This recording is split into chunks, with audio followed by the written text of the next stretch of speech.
The moment Chief Morrison told me that personal problems can't interfere with duty while my father lay dying of cancer 3 states away, I knew my 22-year career with the Metropolitan Police Department was about to end in a way he'd never forget. What he didn't know was that I'd already documented his pattern of FMLA violations, built relationships with federal investigators, and prepared to expose the systematic abuse that had destroyed dozens of officers' lives over the past decade.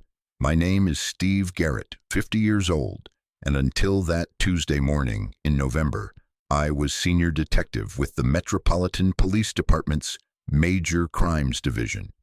I'd given the department everything, missed birthdays, anniversaries, holidays, all in service of protecting the community I'd sworn to defend.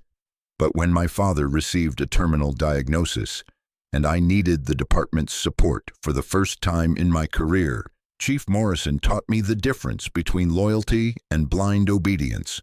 What Chief Morrison couldn't have anticipated was that denying my Family Medical Leave Act request would trigger a federal investigation that would expose years of illegal retaliation, cost the city millions in settlements, and ultimately destroy his own career while vindicating every officer he'd systematically abused. Some lessons are learned too late, and some institutions discover their values only after losing the people who embodied them. The call that changed everything came on a gray October morning while I was reviewing evidence for an armed robbery case that had consumed 3 weeks of my life. The suspect had hit 4 convenience stores across the city, escalating from simple theft to armed robbery with each incident. I'd been tracking security camera footage, interviewing witnesses, and building what I hoped would be an airtight case when my phone rang with the news I'd been dreading for months. My sister Linda's voice was shaking when she told me what our family had been fearing since Dad's diagnosis 6 months earlier. "Steve, Dad's oncologist says it's time. The treatments aren't working anymore. The cancer has spread to his liver and lungs. They're giving him maybe 6 weeks, possibly less if complications develop. He wants to stop the chemo and spend whatever time he has left at home with family." I closed my eyes and felt something shift inside my chest, like a weight settling into place that would never lift. My father, Detective Lieutenant William Garrett, had been my hero long before I understood what that word meant.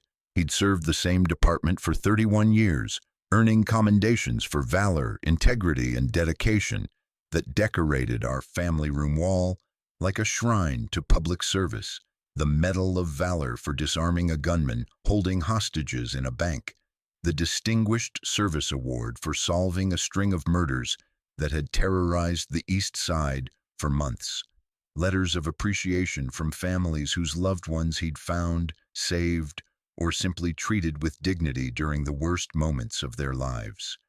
Now he was dying, and I was 300 miles away, buried in case files and departmental meetings while he faced his final weeks alone except for Linda, who was trying to manage her own family while caring for our increasingly frail father. "I'll be there," I told Linda, my voice steadier than I felt. "Whatever he needs, however long it takes. I'll figure out the work situation and drive down this weekend to start making arrangements. Steve, you don't have to sacrifice your career for this. Dad wouldn't want..." "Dad sacrificed plenty for his career. Now it's my turn to sacrifice for him." That's when I learned exactly how much my 22 years of dedicated service meant to the current administration, and how little Chief Morrison understood about the values that had built the department he now controlled. I'd known Chief Morrison for 6 years, ever since he'd been brought in from the state capitol to modernize our department with methods he'd learned at business school and leadership seminars. He was 55 years old, politically ambitious, and had quickly developed a reputation for treating veteran officers like outdated equipment that needed to be upgraded or replaced. Morrison viewed emotional attachment to traditional law enforcement values as weakness, family obligations as inconvenient distractions from professional duty, and loyalty as something that flowed upward from subordinates to supervisors rather than downward from leaders to their people. But I'd assumed that family medical emergencies would be different. The Family Medical Leave Act exists specifically to protect employees who need time to care for seriously ill family members, and I'd never taken extended leave during my entire career. I'd worked through my own kidney stone surgery, came back early from my honeymoon when a major case broke, and hadn't used a single sick day in 3 years. I'd earned 12 weeks of protected leave time, and I needed maybe half of that to help my father through his final weeks, while supporting Linda through what would be the most difficult period of our lives. I was wrong about Morrison's capacity for compassion, and I was wrong about his respect for federal law. The meeting I requested took place in Morrison's office on a Wednesday afternoon, surrounded by the symbols of authority he'd carefully arranged to intimidate visitors: diplomas from prestigious universities, photos with politicians and police executives, awards from law enforcement organizations that had never seen him work a single case or make a single arrest. He listened to my request with the detached expression of someone reviewing budget spreadsheets rather than hearing about a family's medical crisis. "Detective Garrett, I understand your father is ill," Morrison said when I finished explaining the situation. "But we're in the middle of a crime surge, budget hearings with the city council, and a federal review of our use of force policies. I can't afford to lose experienced detectives for personal matters, especially not for extended periods." "Chief, this isn't a personal matter. My father is dying of cancer. The oncologist says he has less than 6 weeks left, and I'm his only son. My sister can't handle his medical care, the legal arrangements, and her own family responsibilities without help." Morrison leaned back in his chair, his expression suggesting I was discussing weekend vacation plans rather than my father's terminal illness. "Steve, I appreciate your family situation, but we all have personal challenges. The badge doesn't come off just because life gets difficult. That's the sacrifice we make for public service." "That's exactly why the Family Medical Leave Act exists," I replied, keeping my voice steady despite the anger building in my chest. "Federal law guarantees 12 weeks of unpaid leave for family medical emergencies. I'm not asking for a favor or special treatment. I'm requesting my legal rights as an employee." "Legal rights are one thing, Detective. Departmental needs are another. I'm not inclined to approve extended leave during a critical period, regardless of federal guidelines.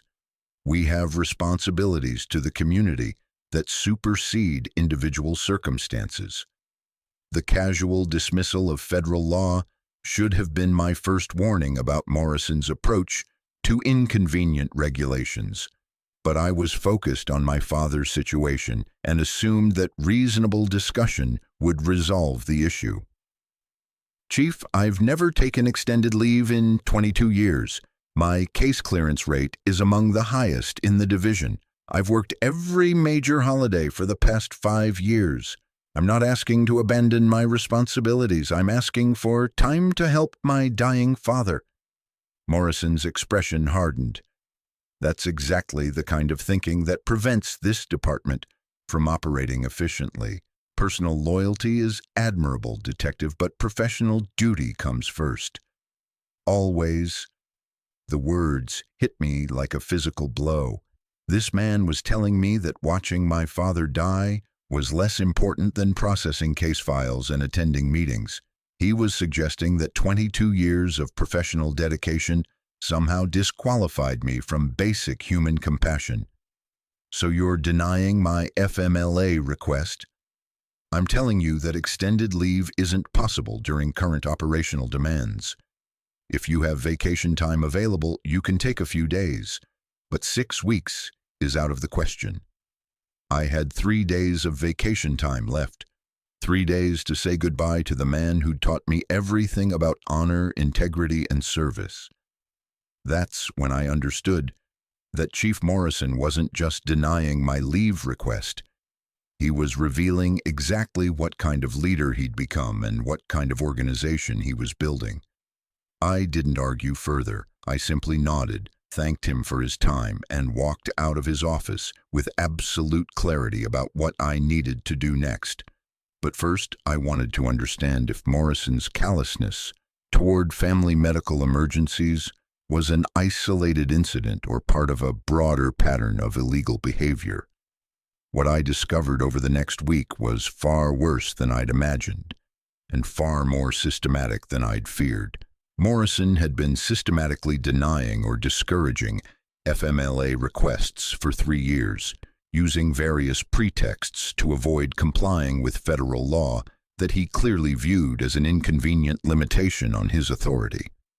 Officers who persisted in requesting family medical leave found themselves transferred to undesirable assignments, passed over for promotions, or subjected to excessive disciplinary scrutiny for minor infractions that had been overlooked for years. The pattern was clear, consistent, and completely illegal under federal employment law.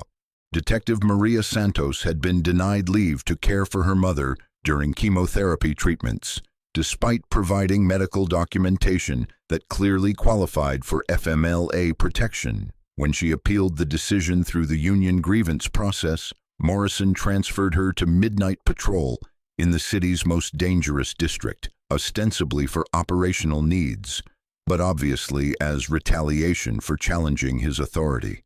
Officer James Chen requested leave to help his wife through a difficult pregnancy that required bed rest and frequent medical appointments. His request was approved for only 2 weeks instead of the 12 weeks he was legally entitled to, and he was subsequently written up for minor infractions that had been overlooked for years, arriving 3 minutes late to roll call, parking in the wrong spot in the department lot, wearing a uniform shirt that wasn't perfectly pressed. Lieutenant Frank Rodriguez was passed over for promotion to captain after taking FMLA leave to care for his son's traumatic brain injury following a motorcycle accident. Rodriguez had been the clear frontrunner for the position, with superior performance evaluations and the strong support of his colleagues. But Morrison suddenly discovered leadership concerns that hadn't existed before Rodriguez's family medical emergency. The promotion went to a less experienced officer who'd never challenged departmental policies or requested extended leave. The stories were heartbreaking and infuriating, but they were also building into a clear pattern of federal law violations that could be documented and prosecuted. Morrison was using federal leave requests as opportunities to identify and punish officers who prioritized family over unquestioning loyalty to his administration.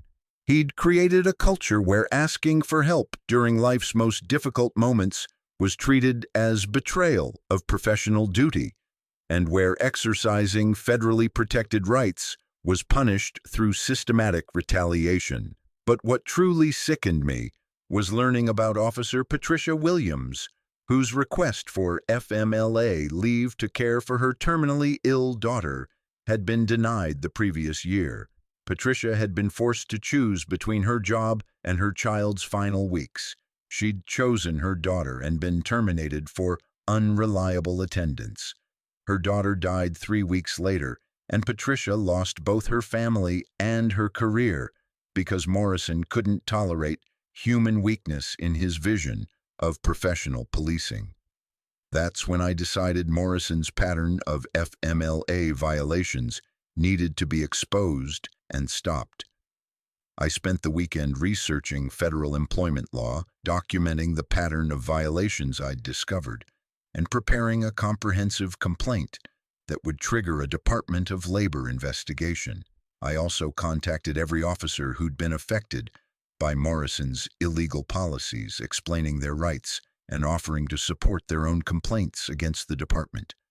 But most importantly, I made the decision that would change everything. I submitted my resignation letter Monday morning, effective immediately. The resignation wasn't strategic or calculated, it was purely personal, My father was dying, and I was going to be with him during his final weeks, regardless of Chief Morrison's opinion about federal leave laws.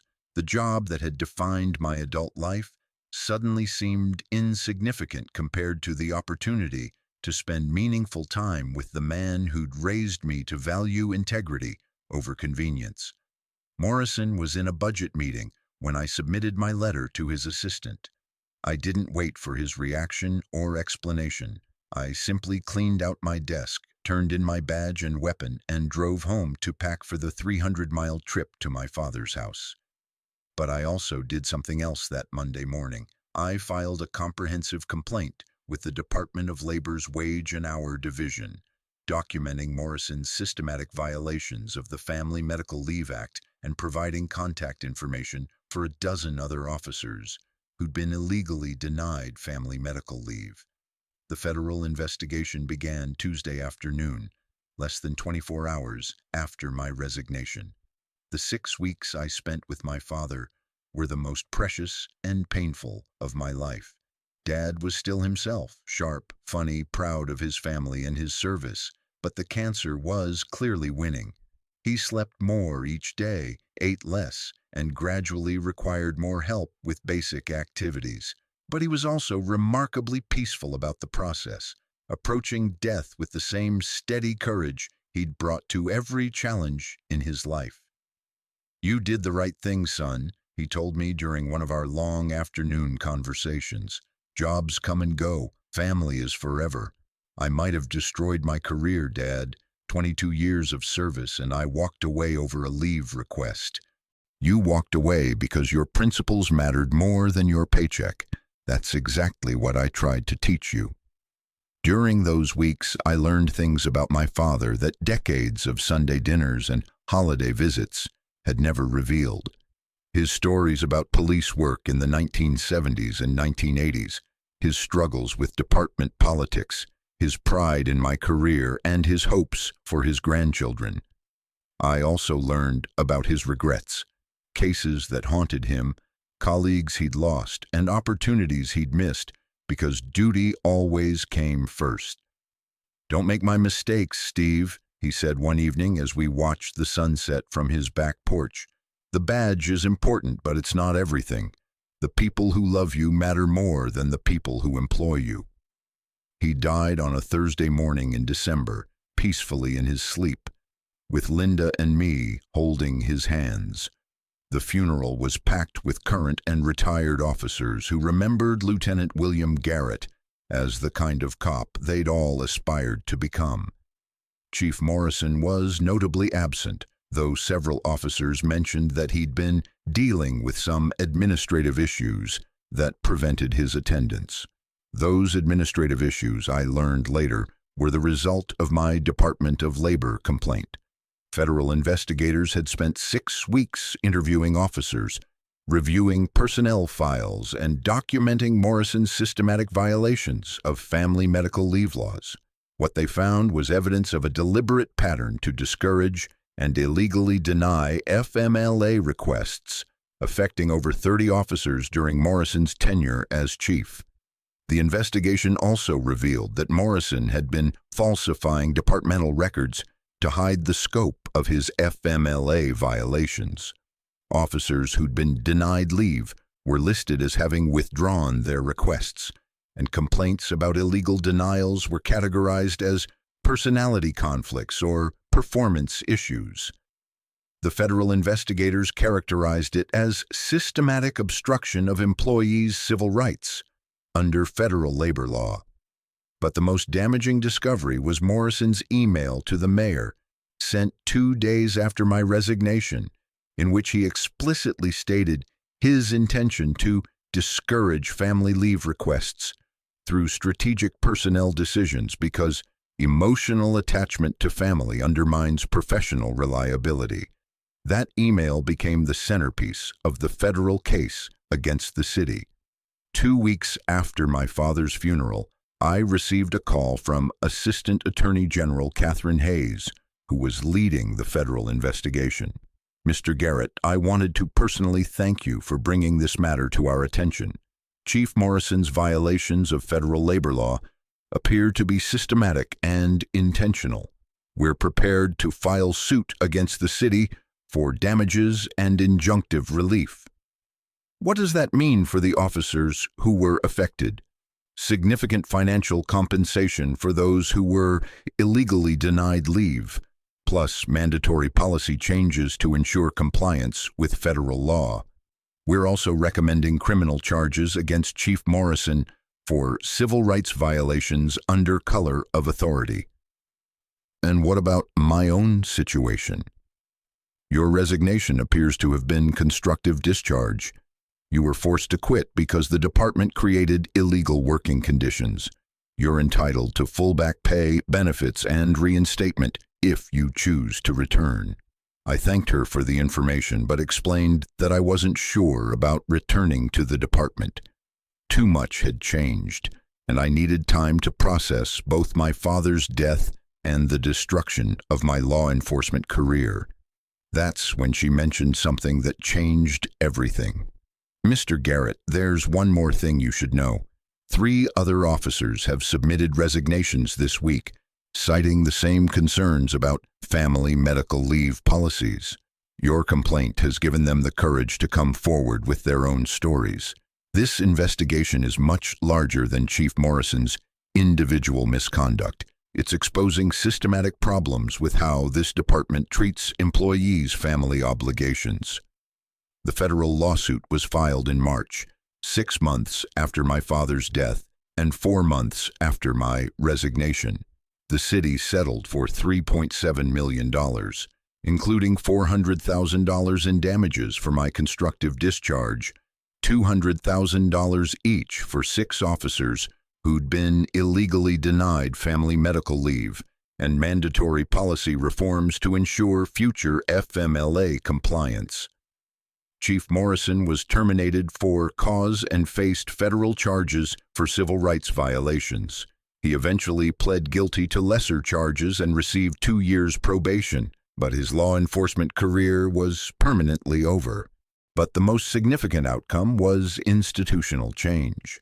The settlement required the department to implement comprehensive FMLA training for all supervisors, establish an independent review process for family medical leave requests, and create an ombudsman position to advocate for officers facing family medical emergencies. During the settlement negotiations, Mayor Jennifer Walsh personally called to apologize for Morrison's conduct and invite me to return to the department under the new policies. Detective Garrett, what happened to you and your father was inexcusable. We've learned that Chief Morrison's approach to family medical leave was not only illegal, but completely contrary to the values this department should represent. Would you consider returning under new leadership? I appreciated the gesture, but too much had changed. My father's death had shifted my priorities in ways that made traditional policing feel like someone else's life. I'd also discovered during my time away that there were other ways to serve the community that didn't require choosing between family and career.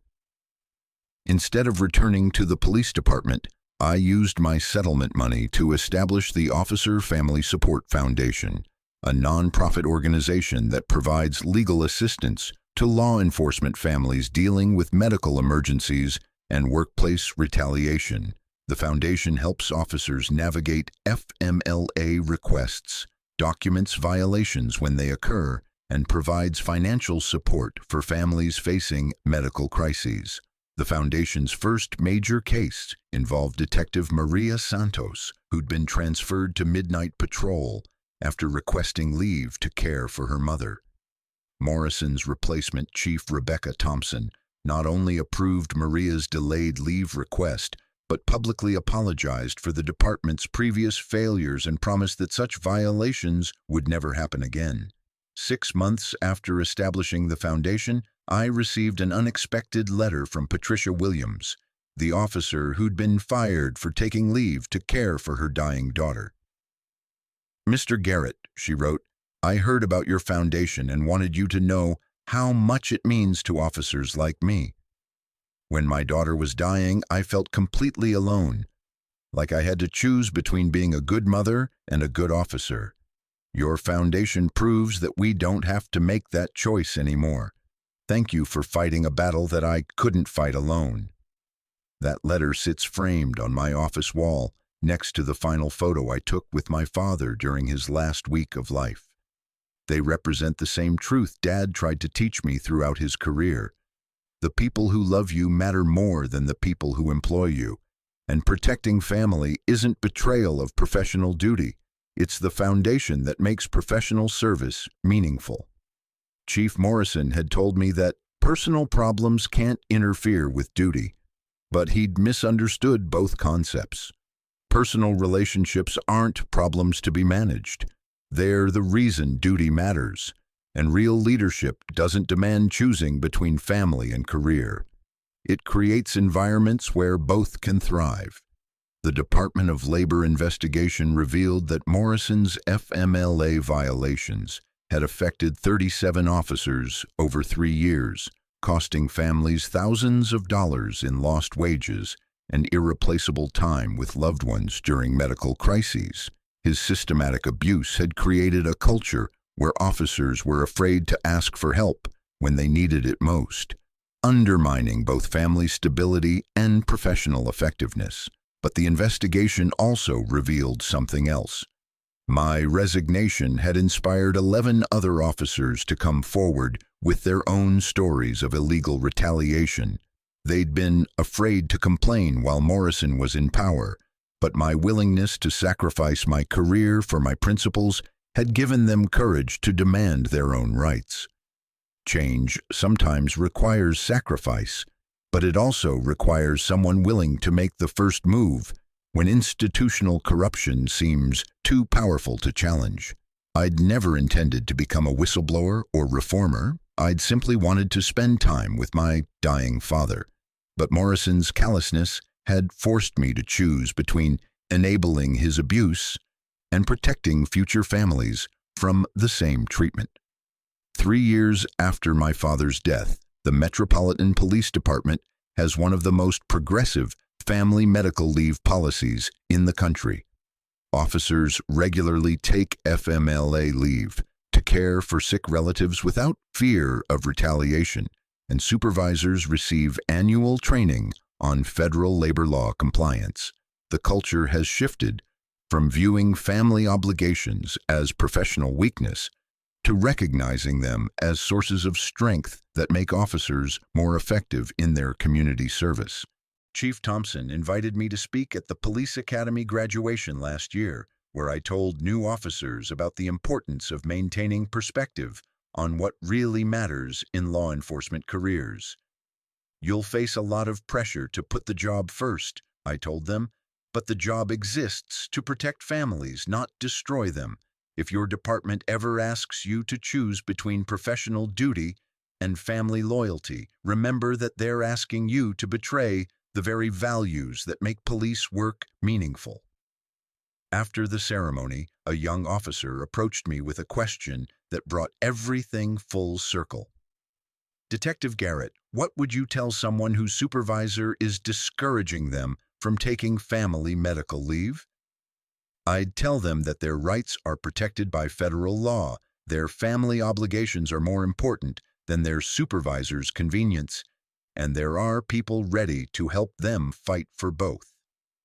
The Officer Family Support Foundation has helped over 200 law enforcement families navigate medical emergencies without sacrificing their careers or their relationships.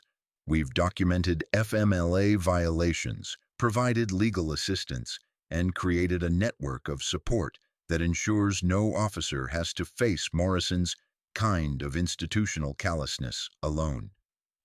My father died believing that I'd done the right thing by choosing family over career convenience, but he never got to see how that choice eventually changed an entire institution and protected hundreds of other families from the same impossible decision.